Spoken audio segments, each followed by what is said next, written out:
Americans are some of the hardest working people on the planet. We innovate, we invent, we hustle. But if we're honest, we'd rather do it alone, or maybe within a small, trusted circle. This innovative, individualist spirit is likely our greatest strength as a nation. But here's the paradox. While we thrive on individual work ethic and creativity, we absolutely hate working together. As a group, we suffer from what I'll call a kind of deep collective laziness. We avoid working together until it's absolutely necessary, and weirdly, that might be our greatest strength. Because there are times in history when individual brilliance isn't enough.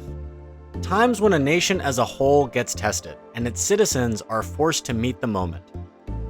And despite our deep reluctance to work together, when those moments come, America always rises to the occasion.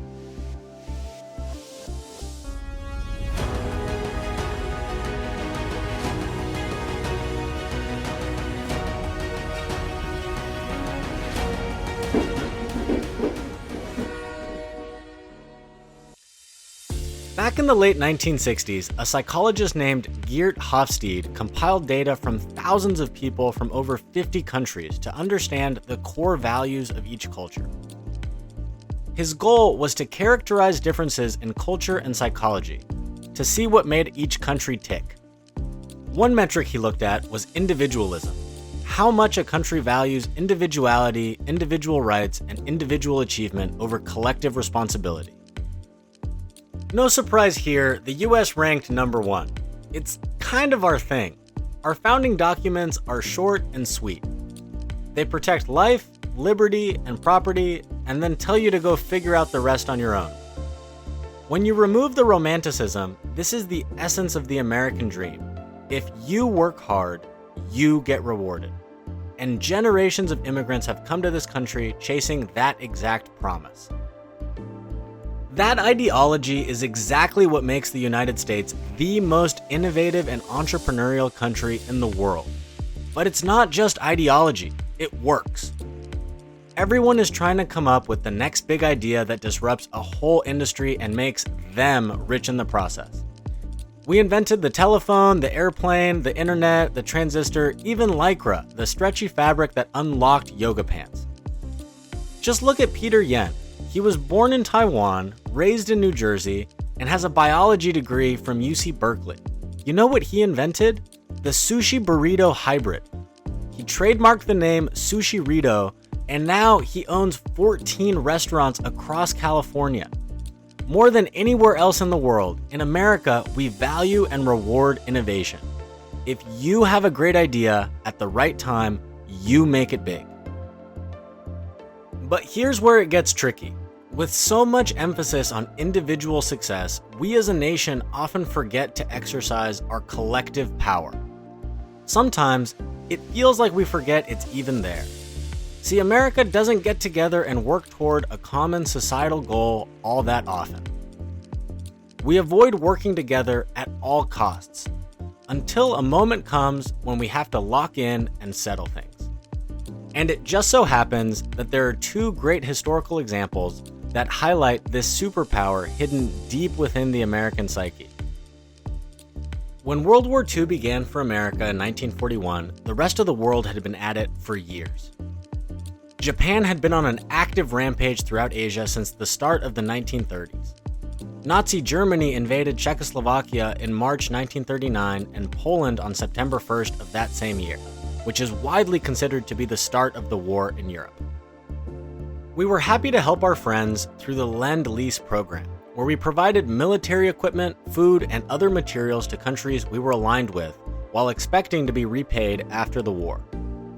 Despite our material support for the Allies, America continued to remain officially neutral to the conflict. One of the main drivers for this was the widespread desire for isolationism following the horrors of World War I. A poll in 1939 found that 94% of the American public was against joining the war. But there was another, much more practical reason why America didn't enter the war earlier. We simply weren't ready. At the start of the war in 1939, the US military only had around 200,000 troops. Compare that with Germany, which had over 3.7 million, and Japan with another 1.5 million. We were wildly unprepared, which means that before entering the war, America had the same rush of adrenaline you feel when the school project you've been procrastinating on for weeks is due tomorrow and you haven't even started. And for better or worse, we live for that rush. In 1940, the US government passed the Selective Training and Service Act, more commonly known as the Draft, and began rapidly increasing the size of our military. Factories all over the country stopped what they were doing and switched over to wartime production, coordinated by the federal government. When the Japanese bombed Pearl Harbor on December 7, 1941, a little less than 2 years later, we had gone from half asleep to fully mobilized. We had 1.9 million military personnel and were ramping up fast.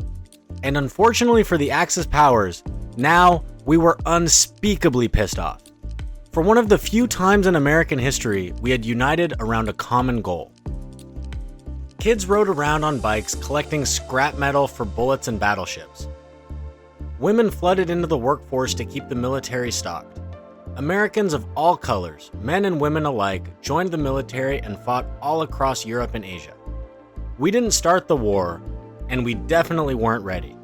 But when the time came and our people were threatened, we focused the creative, industrial, and moral force of our entire nation to defend democracy across 2 oceans.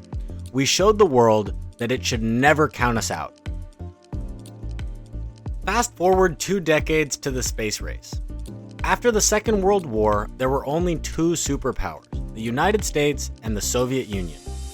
While the US was the first to develop the atomic bomb in 1945, the Soviets weren't far behind, achieving their first atomic test in 1949. This kicked off the worldwide power struggle and arms race known as the Cold War. It was an extreme game of brinkmanship. Schools across America had duck and cover drills to prepare for a nuclear attack. And then, all of a sudden, the Soviets launched the first satellite, Sputnik 1, into orbit. It unsettled Americans to their core. It showed us just how far behind we were in rocket, or in other words, missile, technology. If the Soviets could fly a satellite over us, there was no reason they couldn't do it with a warhead. So we did what we always do. We got in the fight, and for lack of better words, shot for the moon. It's honestly kind of funny to look back at the timeline of the space race. We have this habit of only remembering the wins in our history, and leaving out how agonizing of a buzzer beater it was. The Soviets beat us to pretty much every milestone. The first satellite in orbit, USSR. The first living creature in space, a dog named Laika, USSR. The first spacecraft to get living beings, again dogs, to and from space, USSR. First human in orbit, USSR. First spacewalk, USSR. Despite losing every possible checkpoint along the way, the US doubled down. And on July 20th, 1969, we pulled off one of the greatest comebacks in history, when we were the first country to put a man on the moon. And that's who we are.